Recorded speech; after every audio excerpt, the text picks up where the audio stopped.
Welcome to Locals Doing Local Things with my guest, Rogelio Ochoa. It's a great morning here in the Valley today. So, with that being said, who's ready to get sideways now?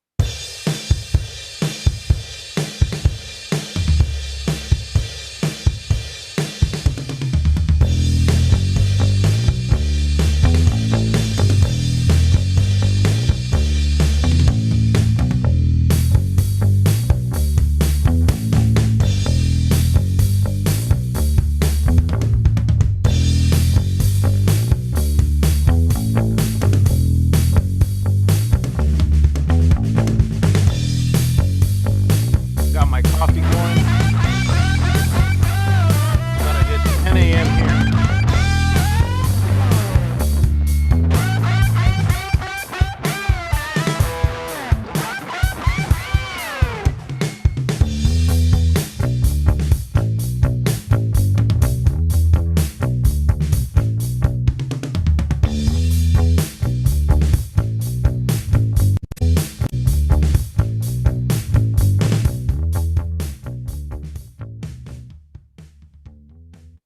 Right there it is, guys.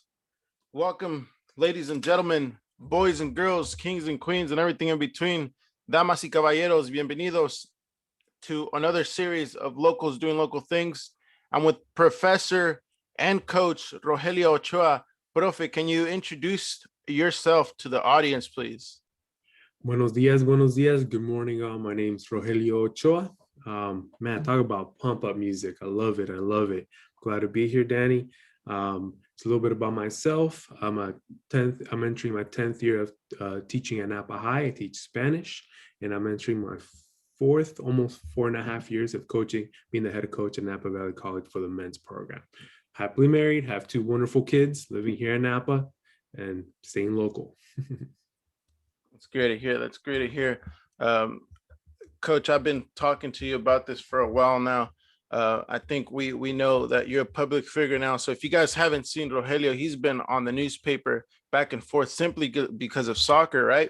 And a lot of us in the soccer community pretty much know him for being a coach. But something we don't know really is, he's a professor and he's a teacher at Napa High School. And some really don't see at this aspect. But to get to where he is now, I think it's really it's hard not to mention the journey itself of becoming a professor and then having this opportunity of actually becoming a coach and getting your master's program, which I didn't know was in that counseling and coaching. Coaching and athletic administration. Mm-hmm. Got it. So just some quick stats here. As of 2014, 20% of Latino males had earned an associate's degree. That's only 20%, an associate's degree, actually. Recent data notes that only 9% of Latino males over the age of 18 have obtained a bachelor's degree. And then now with this new stat, only 5% of the whole male Latino population have a master's degree in itself, according to edtrust.org. So those are some hard numbers to overcome, Profe. How was this journey yourself? Did you think of being a professor since you were young? How did this idea start clicking? First of all, those are alarming numbers, right? Those are alarming numbers, and it's something has to change. We have to try to improve, right? And that's part of my journey. But it all started with my family, with my parents, just pushing education and understanding the reason why they left their country, why they left Mexico, for this opportunity to improve myself, get educational wise, and just try to make a better life out of myself and as a family. And I really took that to heart. I see how hard my parents work here in the Valley. My dad literally literally doesn't go on sick days until I finally, a couple of years back, I kind of had to convince him. Now, hardworking, it was installed in me, and I did it in school. I realized how hard my parents were working on the field and in the restaurants here in Napa Valley, and I felt like I had to work just as hard in the classroom and the field and anything I was doing. but yeah, and then that's how I ended up here. Did I ever think I was a professor? Would be a professor is I had an idea that I wanted to do something with education. Um, uh, Education is my drive. Teaching is what I love. I love being in the classroom. I love being with students. That I miss that face-to-face communication. I love being on the field. I love just being around the youth and trying to help as much as possible. So I think it was I knew I was gonna do something to do with education, but I wasn't sure to what extent. But definitely, I've been blessed to be where I am now and try to help my community as much as possible in different aspects, different areas. But yeah. Mhm. It's great to hear. And obviously, this had to start maybe as early as elementary, you would say, or you were still. I think it's pretty. Something that we have to really say is that this wasn't your first option, right? You wanted to be a soccer player. You wanted to pursue that dream, and that was your dream for a while, correct? Yeah, like most soccer players when they're young, obviously they have a dream to succeed and go as far as possible on the field. That's I think most people, most student athletes athletes can relate to that, whether it's soccer or any other sport. And I was fortunate to play at a high level during club, and then I was got to play. I had to travel out of Napa to play, but our club team we played in big tournaments around the country, played against top programs, top teams, and it really helped me see soccer in a different perspective and the level different perspective. It made me realize how what level I can reach, and also humbled me that I realized there's a lot of talent out there. It made you want to work even harder. And unfortunately, due to injuries, I went to UC Davis, but wasn't able to play due to injuries. But it was a hidden blessing, and I've been able to coach and help student athletes, and hopefully help them reach their full potential. Got it. So now let's backtrack a little bit. Maybe starting from elementary, your whole K through 12 system was here in the valley itself. Where did you start off in as early as elementary? Where did you go from there? So people could hear this journey. I am a proud McPherson product. I went to McPherson McPherson. Elementary School, right in the heart of the valley, right in the middle. I was there for 6 years, 7 years, if you included kindergarten. Mhm. Then I went to Silverado Middle School. Silverado seventh and eighth grade at the time, and then from there I went to Vintage, where I did 4 years at Vintage High. I didn't know you went to Silverado too. So Yeah. uh, from there, I'm pretty sure you put up some records or what? You weren't much of an athlete back then or what? Um, let's just say I developed sooner than others. I was already 6 feet tall, my eighth grade, and had a goatee. So Oh wow. um, in eighth grade, so that kind of helped me a little bit to push other people around. So I played soccer and played basketball at the time. And I just loved it. And you didn't get into actual soccer until high school, correct? Or you had played already early in your years? Organized soccer. Yeah. I played for Napa United back when it was Napa Valley Soccer Club. My first organized team was in St. Helena High. It's St. Helena soccer team. It was just like one team was composed of all the kids in the valley because we had very limited numbers. We unlike today where we have numerous teams. Ooh, are you Wow. there? I Yeah, thought you. yeah. Sorry, I thought you froze. Sorry. There's a little connection. But yeah, that's where I started playing organized soccer back when I was about 10 or 11. Um, and yeah, and we played here in Napa Valley for about 4 or 5 years. I played a club team. I really enjoyed it. Had a lot of quality players that I played lifetime achievements, and we played for lifetime, and we just created this great bond. But eventually, we reached that 14, 15 age where some wanted to work and some just had to give it up for other reasons, and some players had to make that tough decision whether to keep trying to play or not, and that's where I ended up leaving Napa and trying to play for a different club. Mm-hmm. Got it. And you are, I think another thing to mention is you're a first generation student, right? From your siblings. Correct, correct. Parents immigrated from Mexico. Taking it back to my grandparents, they're part of the Bracero program, which allowed the U.S. at the time needed in after World War II in the 60s and the 50s. They needed labor. They needed labor work, and both my grandparents came here, and that's how my family first came to the U.S. They would go back and forth, my grandparents, and then my parents finally decided to immigrate and stay here. We're talking about the 80s and early 80s, late 70s. And that made me a first generation, right? I was born and raised here in Napa, um, and made me the first generation here in the US.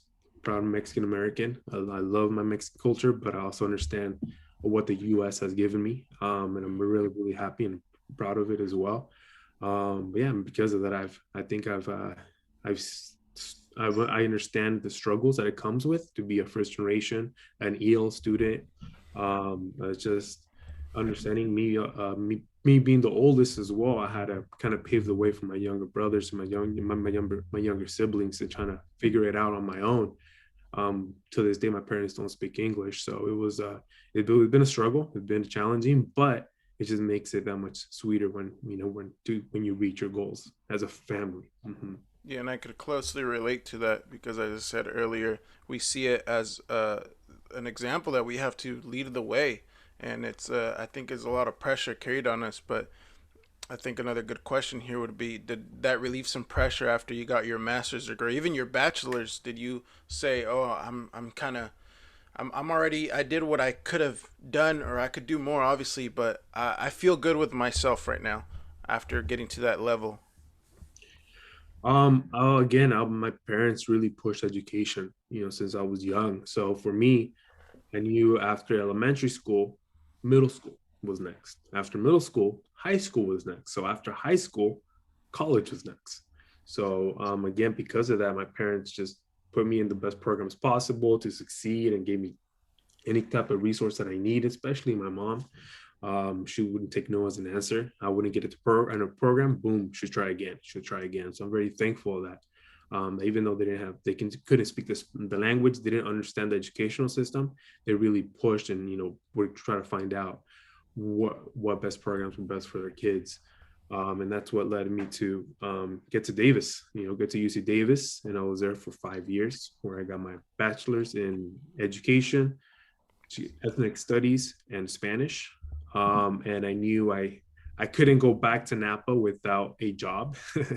I sometimes college, it's the concept of college is, oh, you're gonna get a job and make a lot of money, and sometimes even our parents, or not our parents, but our family members, close relatives, sometimes question, oh, why go to college, or what's a benefit? It's too expensive. It's not worth it. Those loans, and there's a lot of questions, and that are extremely valid. But I didn't want to go back and not have a job, not go back and try to figure it out. So I knew that education was the next step.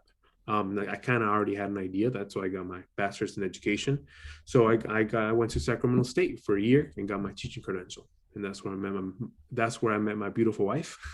So it was obviously Sacramento State has a special place in my heart, literally. But yeah, I got my teacher credential in Spanish, and that's how I was able to come back home. Come back home and be part of my community and really try to create change and try to create some support and help, and be a resource. And the way I was helped and the way I was given opportunities through clubs and to other people, I understand that I didn't do it by myself. I needed a lot of help, a lot of guidance, a lot of counseling, and I to get to where I was or where I reached. And that's why I wanted to be part of that resource, part of that network, part of that opportunity that I'll grant others, that were given to me growing up as well. That's how. And then after 2 or 3 years of teaching in Napa High, again, I wanted to be an example for my students, my student athletes. I can't tell them to go to college and me not go back and get my master's. Mhm. So I really felt this fire in me where if I can't just say it, I gotta also act on it. And that's where I looked into master programs. It made sense to look into a Spanish master program because that's what I teach. Mhm. I looked into other areas and I realized there's masters for everything, anything that interests you. And I got in coaching and athletic administration at Concordia University down in Irvine. It was a great 2-year program. I learned a lot. Um, and that's, and now at times I think about a doctorate. My wife has a doctorate. Mhm. And I think, I don't know, just the concept of learning, the concept of getting better, the concept of improving. Again, going back to just being an example and always trying to improve. We always told my student athletes and my students to do that, but I feel like I have to also continue to improve, and so I can be the best teacher, that I can be the best coach that I can be, so I can help and serve them. But we'll see. Time will tell.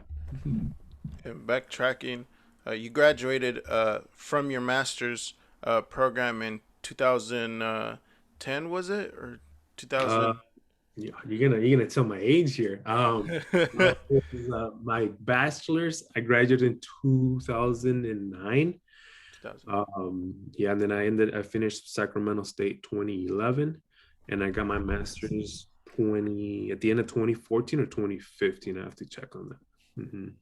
Yeah, you were contributing to the numbers where it says that, as of 2016, Hispanics and Latinos have 23.5% master's recipients, uh, master's degrees in education, which is what it's fundamentally important because we see uh, Latinos going into different aspects of different fields, but you decided education. And this is an open conversation on why some people might think, maybe I can't do it. I'm from Napa. I don't think I'll be able to, come back to the community and teach. But you're a great example of showing us que si se puede, uh, pretty much. But I'm sure you had some challenges. Would you say what was your hardest challenge, in this pursuit of a journey of coming back to Napa to help your community out? Man, you're gonna make me open up here. I love it. To be honest, I'm like any other person. I failed at moments. I failed at times, and I remember my when I went to UC Davis, it was a whole culture change. It was just academic setting was completely different. I was away from home, and my first year, I was fortunate to pass my classes, but I passed them with a C. Mm. I was struggling. I was a B to A. I was like a B plus student. I'm not gonna say I was an A student because I wasn't. I was like a B plus. I worked hard for those B's and B pluses.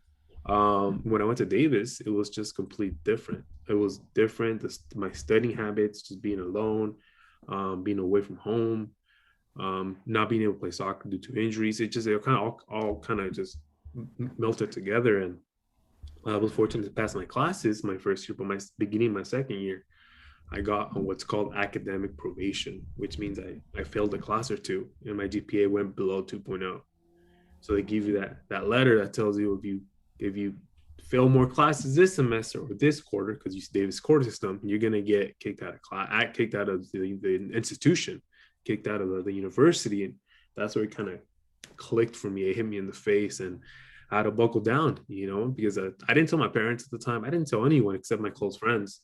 It's hard. It's hard to take that, swallow that pill, and to understand that you may be another statistic and go to college and fail. And that's, I couldn't go back home and tell my parents that. I couldn't tell my siblings, that when they were in high school and middle school at the time.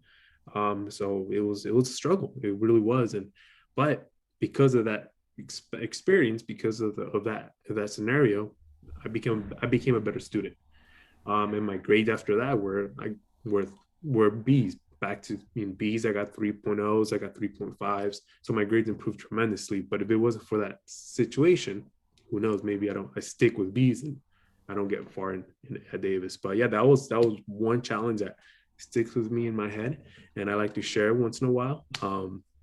Because it's not always easy. It's not always easy, and we all struggle, and we all go through challenges, but we have to overcome them. Mm-hmm. That myth of C's get degrees and worked in your case in the first freshman year, even though we shouldn't be shooting for that. Always shoot for those A's. And then, if anything happens on the way there, then, start shooting for B's, like you said. But probation, you said you had some type of academic probation that give you that reality check too, right? Correct, correct. Yeah, they give you that, send you that email or that letter and tell you that you gotta turn it around or they're gonna give your spot to another student. It's like so, but it was a good reality check, and those are the moments that shape you for the future. So I'm thankful now that I was able to bounce, to figure it out, but it wasn't easy. It wasn't easy. I'm not gonna lie, I got that same exact reality check. It's crazy how I'm comparing this to your journey too, but I was doing horrible in school, and this is community college. It wasn't even, Davis, and they gave me that reality check, and I kind of slapped myself too. And now that you say it, it's kind of hard to tell your relatives or anyone really that will understand you. First, you have to explain to your mom what is, academic probation, and then she's gonna say, well, why have you been doing bad in class? Why have you been missing class? Right? And it's hard to tell that as a first gen, especially, your siblings watching you every day thinking you're actually going to school, when in reality you're struggling to do simple math. And but no, I think the academic probation actually was a reality check for me too. And from there is when I started pursuing goals of, okay, I start seeing those numbers, who has an associate's, who has a bachelor's. And that's when I said I have to push for a bachelor's at least. I don't think I'll go for a master's, but I think pushing for bachelor's will help out La Raza, and will help me out as well. And that's when I started seeing San Diego build up in my head. But for that same reason, I was asking you, where in college did you say, okay, uh, it's not looking too good for soccer right now. Let's start looking at other options. Let's start looking at perhaps being a coach, being a professor. Mhm. First of all, congratulations over here in Aztec. Good Aztecs, job. baby. I'm proud of you. Thank Just you. to put it out there, you're my student athlete for 2018, I think it was. Yeah, yeah, yeah. Over 2018. to San Diego State, man. I'm proud of you, man. I'm proud of you. Um, you make me proud. Thank you. um, but yeah, when did I realize soccer was second? I think that'd be the right way to phrase it, because soccer was kind of what drove me, through high school, drove me to get to college in the first place. One of the things that made me go to college, and I had a couple options to play. Remember going to St. Mary's, going to UC Davis, talking to Sonoma State, and just looking around. Again, this is new for me. I wasn't, I was guided somewhat, but not enough to really know. But I ended up going to East Davis and trying out and making the team to an extent where I was with the team for about a month, about a week or two after tryouts, and they start giving out the uniforms. I showed this story with my athletes at times, and they started giving out uniforms right before we're warming up, and the seniors, the vets are teaching us how to warm up on the field, how they do their thing for tomorrow's game. We're at the stadium, and they started giving out uniforms. Everyone has a uniform. Honestly, I'm a freshman. I'm gonna get 105. Obviously, there's no number like that, but I'm gonna get whatever. Whatever, yeah. And I didn't get a uniform. And that was yeah. I was like, what's going on? It was tough. And then I spoke to the coach the next, afterwards, and explained to me to come back. That was around the time where they're doing budget cuts. At the time, we're left with 25 or 26. If you look at rosters now, they have 30 for 35. We're talking about D1 programs. At that time, it was kind of going, the funding was a little lower, and we're going through the recession, or we're about to.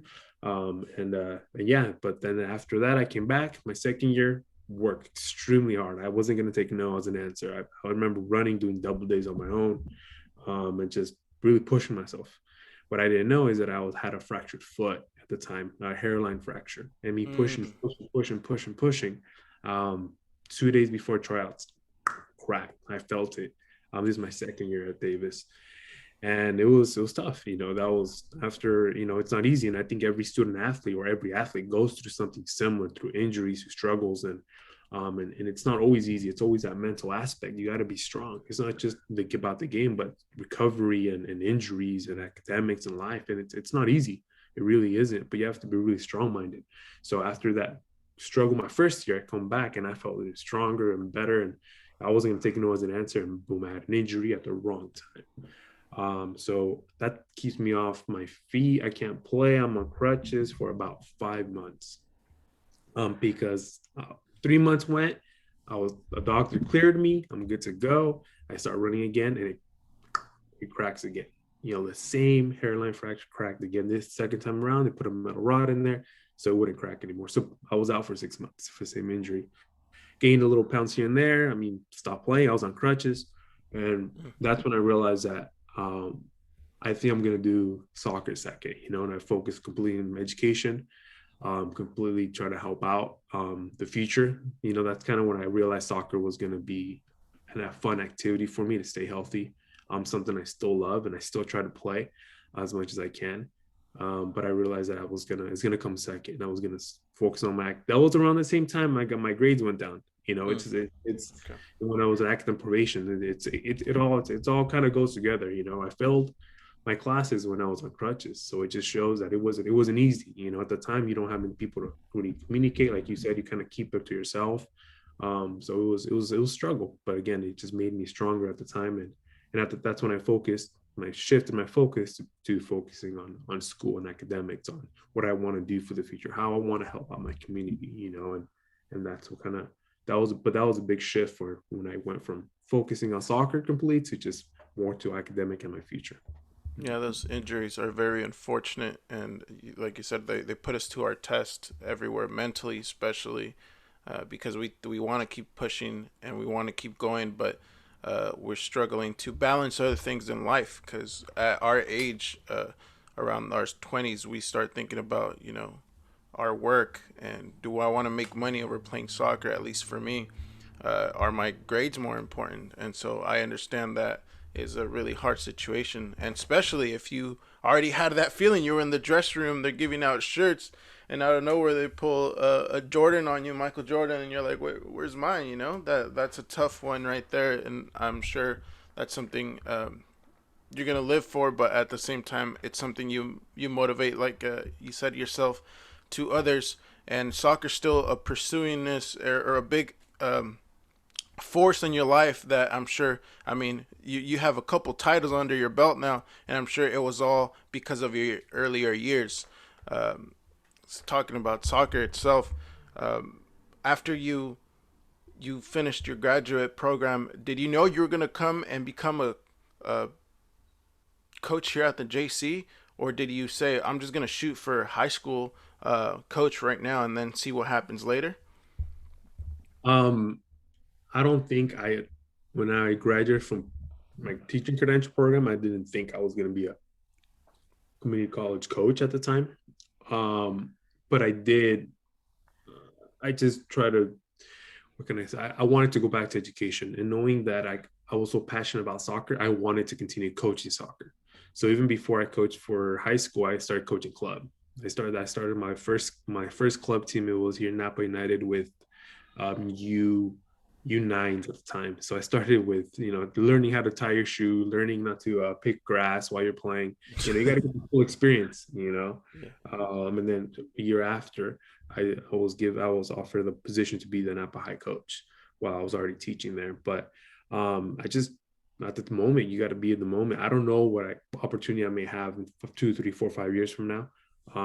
But I just, at the time, you just got to be in the present and work, and try to do the best possible, and try to lead your team or your squad to success on and off the field, on and off, in and out the classroom, and just help them out as much as you can. But at the time, I would never thought I would be here. But I'm fortunate to be where I am and help my community the best possible way I can. Yeah, what actually I was gonna ask you that too. What's your numbers? You have a couple uh titles under for just Napa High itself, right? You've won the MEL a couple of years now. You think that kind of helped you out to the part of saying, okay, I want a bigger challenge now. Let's go to the college level and see what we could do from there. I don't have the numbers in front of me. Before I even go to the win column and losing column, I'd like to point out that When I was in high school, when I was coaching high school, I was there for 5 years. Every year we would do a field trip to a university. We went to UC Davis, we went to St. Mary's, we went to Cal State East Bay, we went to UC Merced, and we got to watch a match up there. We went to Sacramento State. So my while being a head coach in Napa High at the high school level, my focus was academics. And I don't have the numbers in front of me, but I know a lot of players that played at Napa High with me went to college, and then went straight after 4 year. And we looked at their financial aid, we looked at their grades, and we really focused, made that the focal point of the program. And I was really proud. And that's first of all, that's what I was really proud of. And right now they're graduating or they're coming back into our community. So I realized that I had the responsibility of helping them become better young men, so they can come back and be part of our community, because these young men are at the time are going to be my son's teacher. They're going to be my son's coach. So I felt I had that responsibility. Again, I don't have the numbers in, but many dozens more student athletes that went to college. Not everyone played soccer. We had numbers who also did go play soccer, but many went to college and play. And I continued doing that at the community college.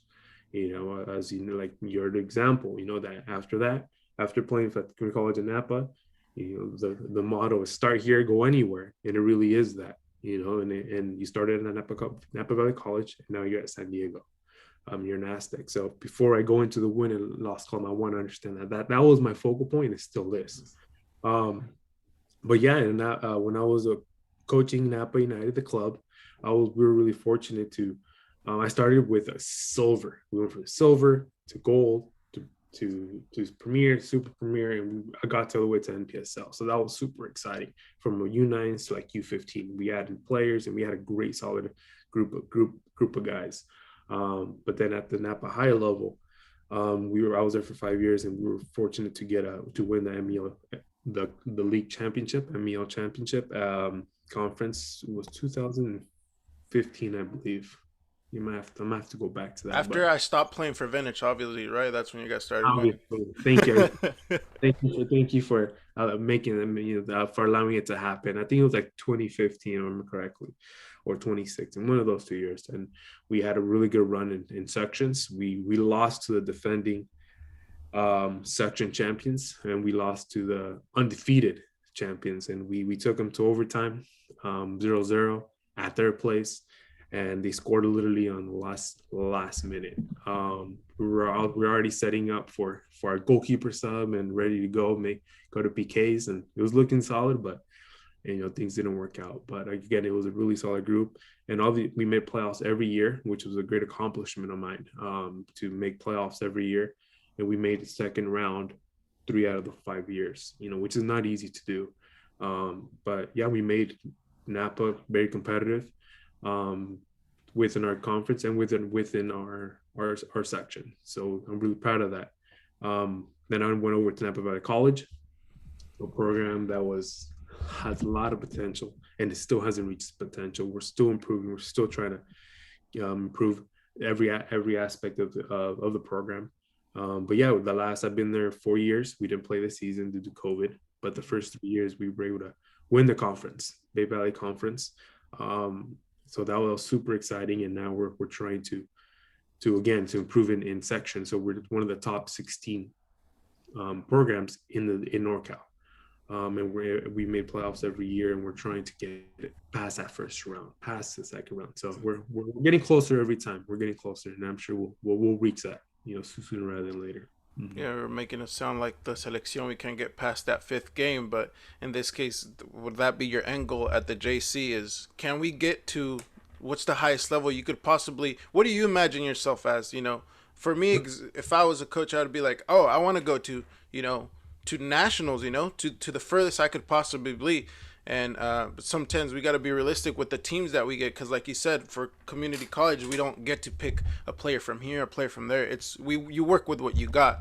So with that being said, I know a lot of luck has to be played in that, and hard work. But what is one of your end goals that you say before I leave, or what I want to leave here on my legacy at the Napa Valley College? I want to do this. Is there anything in mind? No, I mean, the obvious answer is to put a star over it, right? I think that would be the ideal scenario where you can win a state championship, but just being competitive and going to state, that would be on in a consistent level would be amazing. And I think we do have the potential, we do have the level, we do have the talent in Napa. But again, like you said, a couple things happen. It's not always um, easy to have that team, maybe to ever reach, but I can help you reach that level. But I mean, I know we're striving for it. We'll get there. But yeah, I think we can compete at the state level almost every year. Yeah. No, yeah, I think one of the things that I've noticed at least is, I mean, obviously, I've been playing soccer at the JC and in and out the program since 2016. 2016 being my best season, but yet we didn't even win the Bay Valley Conference that year, which was kind of that was a really hard pill to swallow, like you said. We were last minute. We get Contra Costa last minute, literally the 90th minute. We get chipped in that same play. I tear my ACL, meniscus. Everything happened. Everything just went downhill after that very same moment, and it's a traumatic experience for me because I'll always remember as like we were a minute away from perhaps going to extra time, and then beating them after the first half that we had like 20 shots on goal, something crazy like that, and we weren't able to do that. But I saw the whole process of what the talent level is at a community college, and then going into the 2018 season with you and seeing the 2017 season, I was like, this is really similar. Like it's there. It's possible to really go to sections and then win that. It's really possible because yeah, we'll have every team here and there will have one elite player or star player that you're gonna say, ooh, maybe he could be a good D1 player, but they don't have I haven't seen a full squad where I'm like, man, I'm scared to play against them. That we're gonna get destroyed. I never saw that here in community college, and I think that's one of the good advantages for players that are listening perhaps to this is that you guys could do it. It's really just hard work and dedication. And I think a big strive is that not only soccer, but like you said, thinking about I want to continue my education, not only focus in soccer.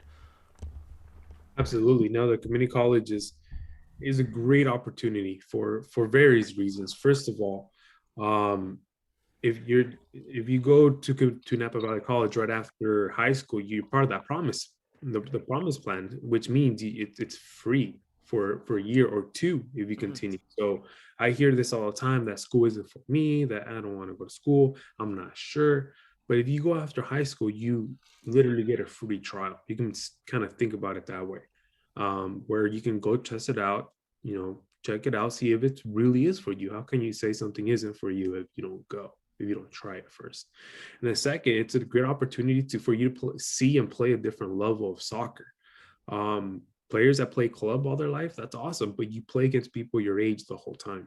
Mhm. You go over here in Napa College, you play against grown men that are 22, 23, maybe 24 when you're 18 or 17 straight out of high school. Talk about growth, talk about an opportunity to really see where you stand, see what you need to improve on, and then even just to, most of the time you're in a comfortable spot playing for your club or when you have a position, when you go into a new environment where you have to fight for a position, and all this is growth.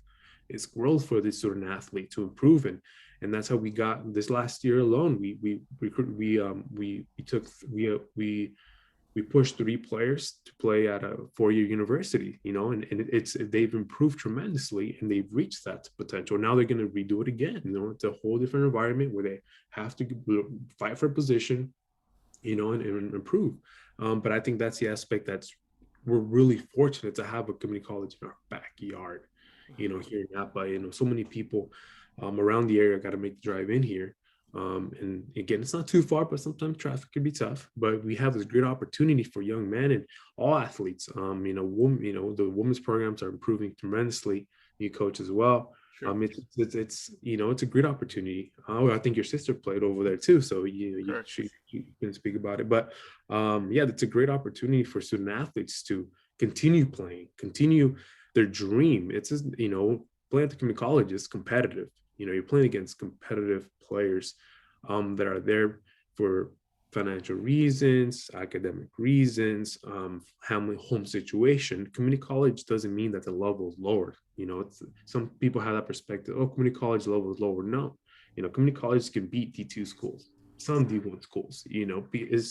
It's just people are at the community college for not because of the lack of talent within the sport. It's for other reasons that maybe didn't allow them to go, or sometimes just not having the right guidance, simple as that. But yeah, I mean, hopefully we can get as many student athletes or just students to continue their education, and if they want to continue the sport, we have the avenue, we have that platform for them to perform and to improve. Yeah, this is a great example to tell them to not people not to get discouraged by the fact that maybe I didn't get I feel it's embarrassment, or that have some type of feeling when you said I didn't get into a 4 year straight out of high school, and it's nothing to be embarrassed about. I think it's even an advantage to actually come to community college, because right now I'm seeing the big difference. Since obviously learning online is completely out of it's a different side of the field compared to in-face learning. But the stuff that I've learned here at the college, I haven't gotten taught at the 4 year institution that I'm at right now at SDSU. So the professors here are pretty well educated and do a great job. Obviously, depending on your field, but everyone I've heard of that has made it out of here, they got really good motivation, inspiration, and leadership here at community college level.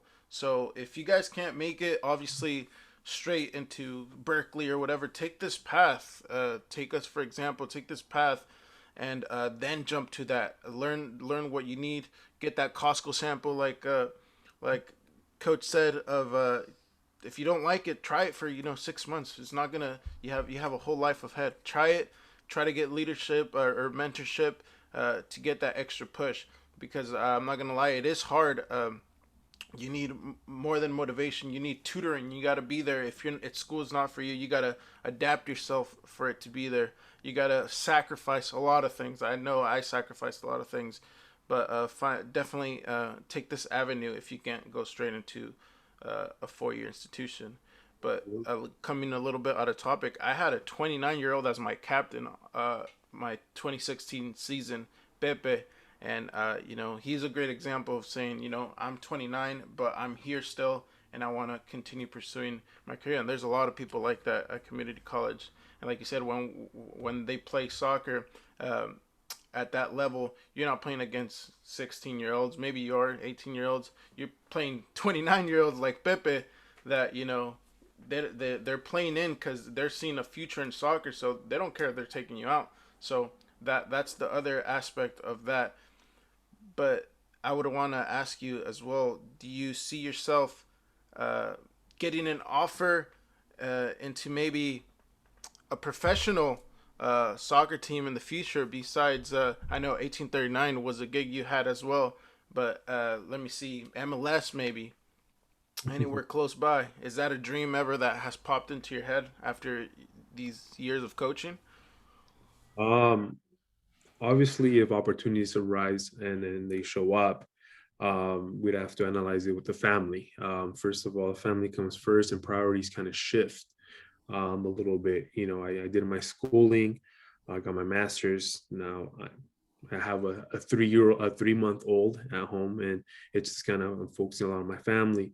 But I want to. My next step would be getting all my coaching credentials, my coaching certification. The A license, and really maybe travel a little bit. I already spoke with the wife. I got the green light to continue my studies in soccer overseas in Europe and take trainings over there. But again, I'm doing this to improve, to become a better coach for my student athletes. If opportunities come up in the future and it works for the family, absolutely. I was fortunate to get the opportunity with 1839. I was there for a year and a half, and I got a feel for what the next level is. It's just we got to play in the Founders Cup, where we got to play against New York Cosmos, Michigan Stars. It's just big teams with players that had literally Champions League experience. So it was interesting I was very fortunate to be in that position, and I learned a lot about the next level. Um, and again, it was a great opportunity, and I would like to, when the opportunity comes, but it has to be the right fit for the family.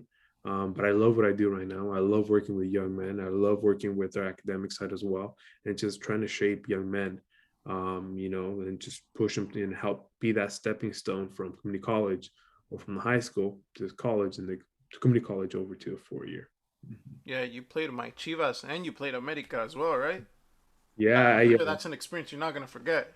yeah, and it's a learning experience, man. I remember playing against America first, and then I felt so much more prepared for the Chivas game. It just you learn so much, and those are opportunities that I will never take for granted. I really learned, and I use that now in my coaching philosophy, in my coaching experience. So it's just I grew so much, and I continue growing. That's why I want to continue learning. So I can continue to help my soccer community and my educational community. Mhm. With your soccer and your teaching intertwining, how would you say that your coaching translates into the classroom or vice versa? Because I know you've been talking a lot about it, that you use a lot of your academic side to push your soccer players, but how about the people that don't look at sports or don't even have hobbies like that? How does that coaching kind of mindset push into um, your classes? Because you only teach Spanish, correct?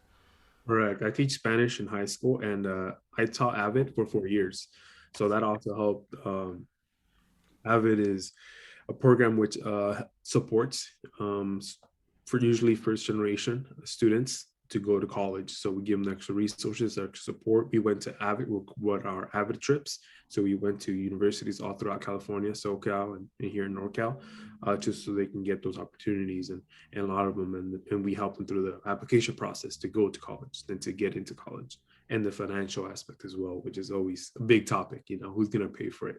Big topic. But yeah, I mean, I think education helps me tremendously on the field. I understand that there's every individual is learns differently, so I gotta scaffold, I gotta explain differently, I gotta show differently, so the the athlete understands what's being taught. I mean, or the student knows what's being taught or what's being explained. So just being a teacher gives me that teacher hat, which I can take to the field. What's the goal here? What's the end goal? What am I trying to teach? Or where do we need to reach as a team, as an individual? So give them little report cards here and there, and I think that's important for a player, so they can learn and see their growth. It's important for them to see their growth and understand that they're getting better, because only because you're winning on the field doesn't mean you're getting better. So you have to make sure you're understanding your own growth as an individual and within the team, and that has been crucial with me when it comes to I learned that a lot, and I use that in my education when it comes to being a teacher. Mhm. Yeah, and I think I don't. I've never seen you teach, but are you like really about, hey, your acentos aren't here, aren't there? Push it. You gotta keep practicing. Does that persona come out, or is it a complete different Rogelio in the classroom? I've been told that I am very different. I'm very, very different, especially when I've had admin and colleagues see me on the field coaching. They're like, wow, you were yelling and you were demanding and you were just a whole different persona. I was like, yeah, in the classroom, I don't want to yell. I don't want to scare people, if they miss an accent mark or not. But Yeah. yeah, I'm very more calm, I think a little bit more collected on the inside the classroom. But the field is just, you like anything else, just it's a passion, it's a drive, and sometimes they get to see little glimpses here and there. Your character comes out definitely outside. I was gonna say you don't speak uh to your Spanish students in another language, because I know you have like three other languages that you know. I was gonna say maybe you get mad and start throwing some German at them while you're um, yeah, teaching I mean, Spanish. I wouldn't say I know or I'm fluent, but yeah, I studied German all through high school, and I took German classes in college. Yeah, I mean, I think um, I wanted to learn different languages. At first, I was like, I'm intrigued by languages. I really love them. I just love learning. I love the learning, and I was like, I want to go to Germany. I want to go to Italy. I want to go to the different places, which I haven't gone yet, but hopefully. But I love languages, and so that's part why I'm a teacher right now, and I get to teach Spanish, and I love teaching Spanish, and I think I get asked a lot by students, like, why do you teach Spanish, or why do you want to be a teacher? Well, and I think I've answered some of that, but I just love teaching Spanish. I teach Spanish for the Spanish speakers, so a lot of them already come with an understanding of the language. If it was through NVLA, or if it was through just home and just speaking at home. But I love teaching Spanish because it's my culture, it's my language. It's being able to communicate in Spanish. You get to communicate with twice the amount of people in this world. Talk about being a global citizen and traveling, and it opens up so many doors here also of being bilingual, especially living in California. So I love I think most teachers love the material, love what they teach, the subject that they teach, and it makes the job easier. It doesn't feel like I work. I love what I do. Highlighting teaching now. Let's get into this era of Zoom University. How are you liking that? As a professor, how did you like this?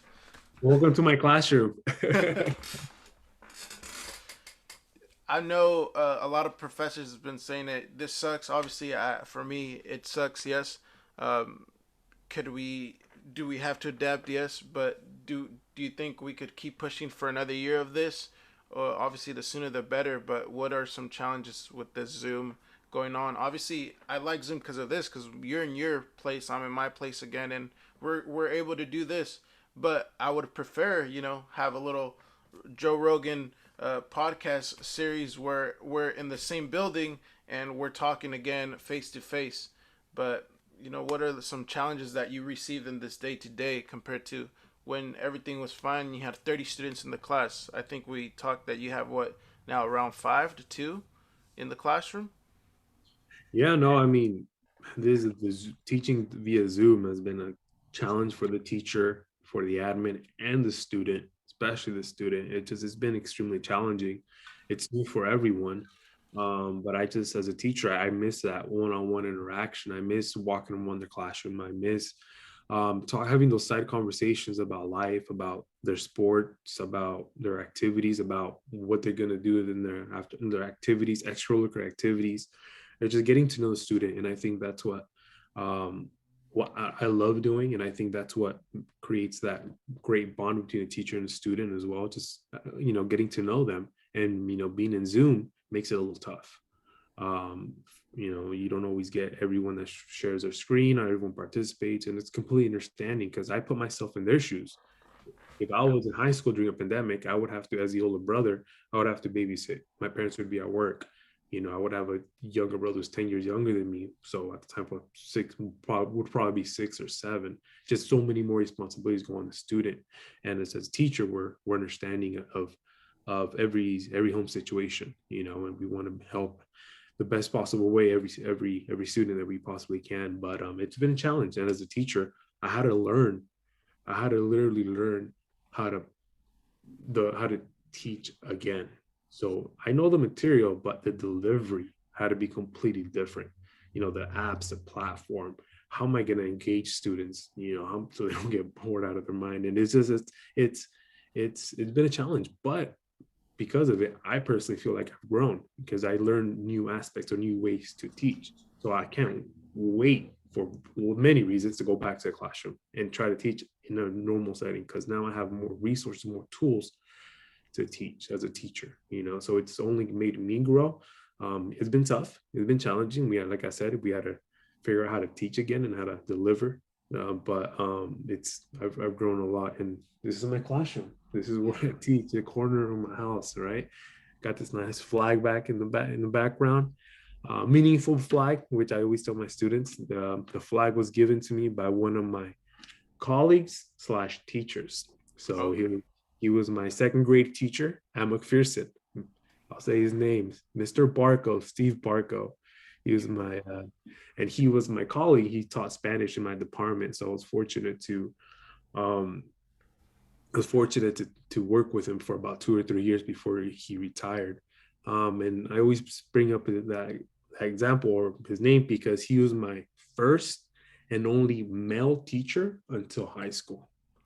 And that's another reason why I went to teaching. I think that we're a minority within a minority. You know, there isn't many at the time. There wasn't many male teachers, and even less Latino male teachers. I think it doesn't.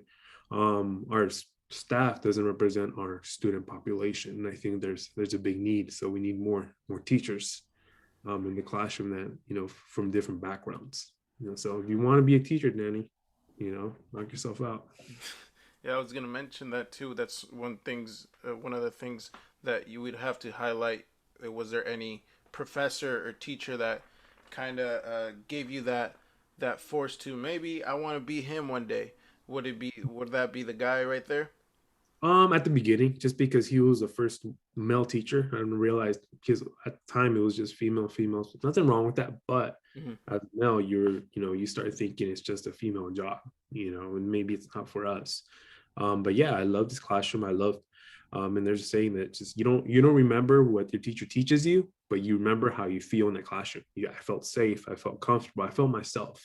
And that's what we want to I like to use that example. I want my students may not always remember where the accent marks go, like you brought up that example, but I want to feel comfortable and safe in my classroom and remember my classroom in a positive manner, so they can they can live life like that.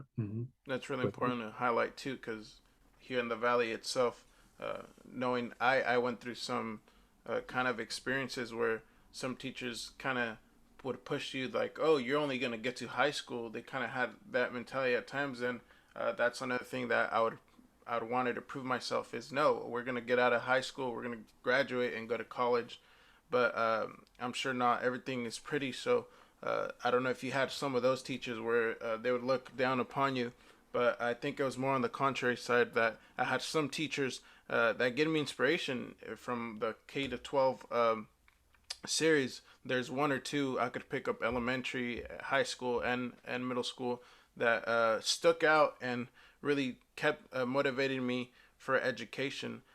That's why I was asking you the same thing. If you had any experiences kind of similar to that, that said, I wanna keep pushing to this educational, or was it just more of yourself and your family and passion?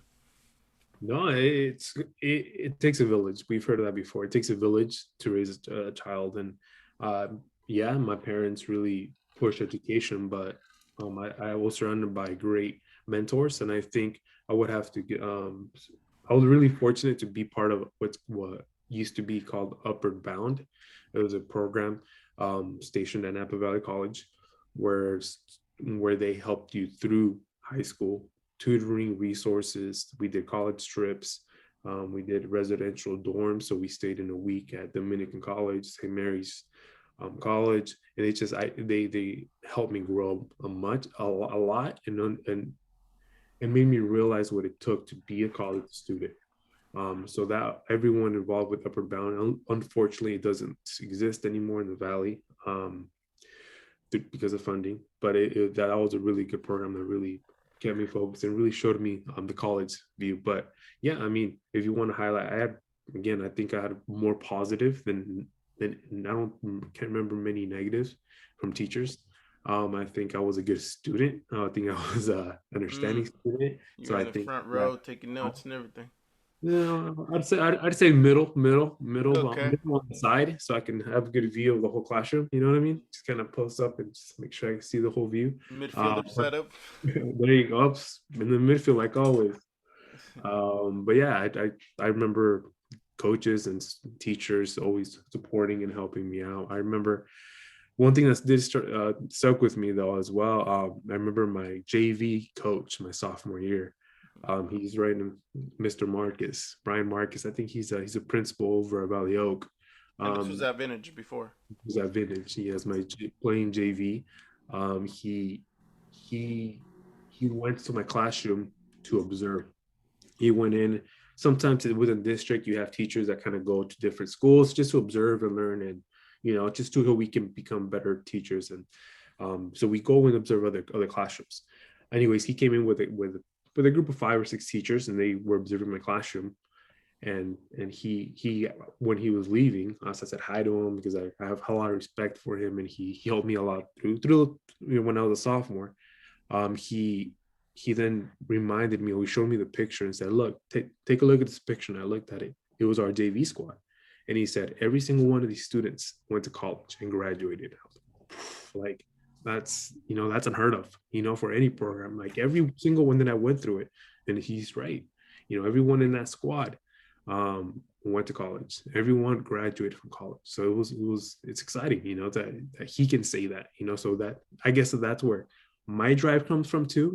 The idea of college comes first, and school and academics is important. You got to be a student first, athlete second, because I was pushed like that from, and I had great coaches and teachers that had that same mentality. Mm-hmm. Yeah, the push is definitely the one that gets you to the finish line, I would say. We're gonna go in a little bit under this hour, but I want to finish off with some notes. What are some memories that you would say, one from soccer, coaching at least, and one from your educational side that perhaps was a make it or break it to get to where you are? I'm sure you have to mention that there was some luck and fortunism in this journey of yours, right? For me, certainly in my journey to get to SDSU, I know that there's a lot of luck played out. I never thought I was going to be here, but playing my cards right is I got to where I am. But I'm sure you had some instances like that that got you to your success. No, it's been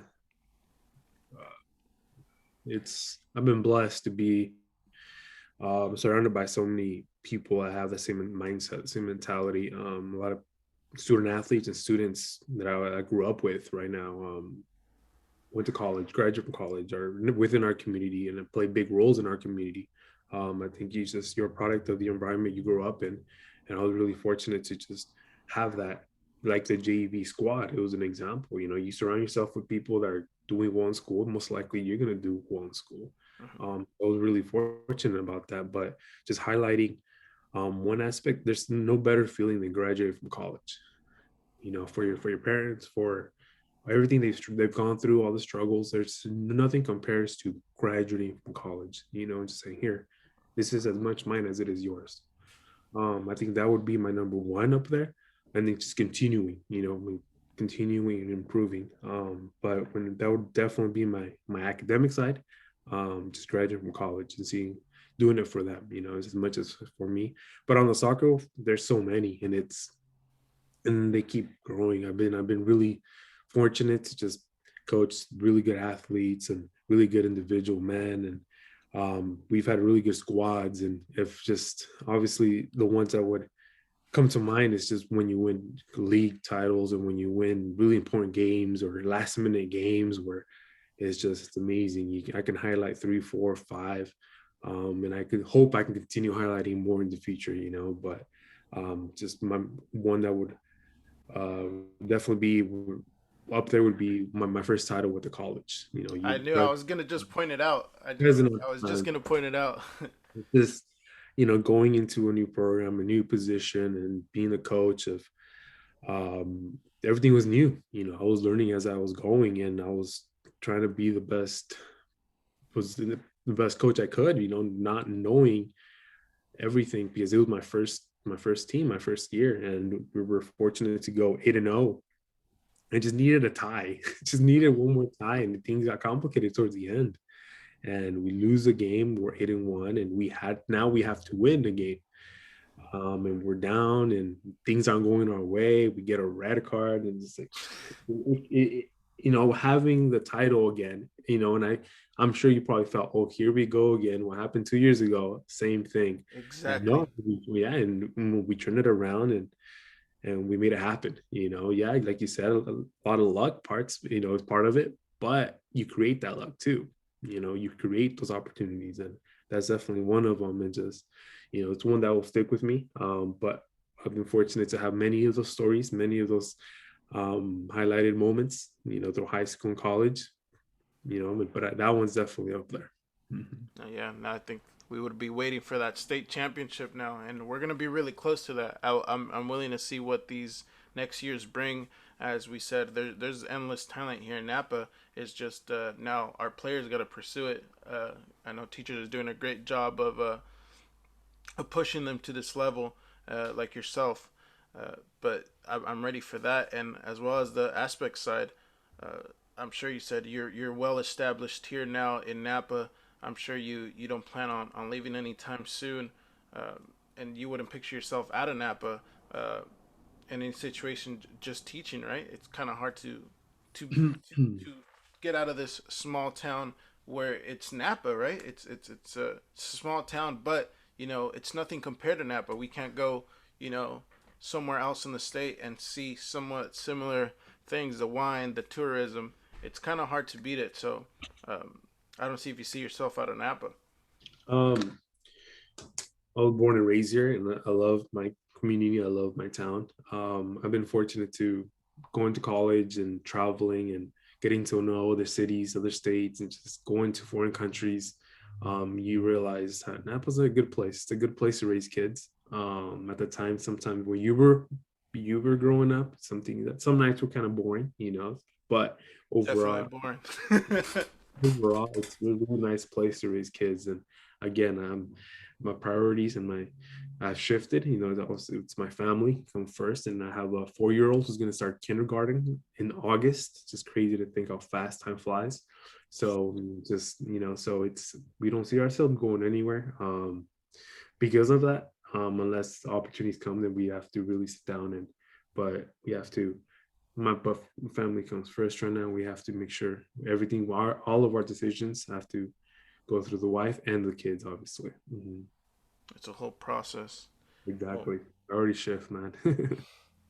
any last minute thoughts or maybe words for the public out there that anticipated this, to see your journey, and now that people know your journey, and that it's definitely possible for you to go sheer Silverado, vintage Napa, new tech, and land a job and come back to your community and teach or whatever it is.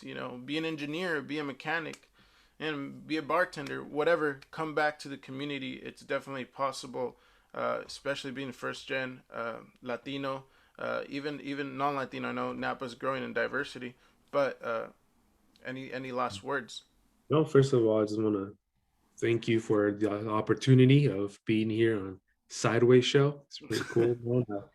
I wish you the best of luck. I think you're doing great things, and again, I said it before. I'm really proud of you of what you're doing, and can't wait to see what you accomplish. And once you sit down with what's this, Stephen A. Smith, is that his name? Once you get to see Stephen with A. Smith. Yeah, he'll be screaming at me. when you get to see with him, make sure to say hi, or at least like a couple of my comments. But yeah, I mean, I've been very fortunate to see different aspects, different generations within our town, within our city, and the athletics part of it, sports part of it, the academic side. And I mean, everyone here in the valley has the potential, has the opportunity. If just make sure you surround yourself with people who have the right mindset, that have the right mentality and want the same goals as you. At the end of the day, that's what's going to drive you, and that's what's going to help you. And obviously, and reach out. No one ever did it alone. I didn't do it alone. You didn't do it alone. No one ever does it alone. So Exactly. make sure you reach out, ask questions, communicate, and learn. I'm still learning. Coaches are learning. Teachers who teach you are still learning. Like it's always a learning process, and it's okay to make mistakes. That's the only way we improve. Um, you make mistakes and you learn from it. You miss a PK, you learn from it. You improve. We always hear that and when you lose, you improve. When you lose, you always try to get better. So it's a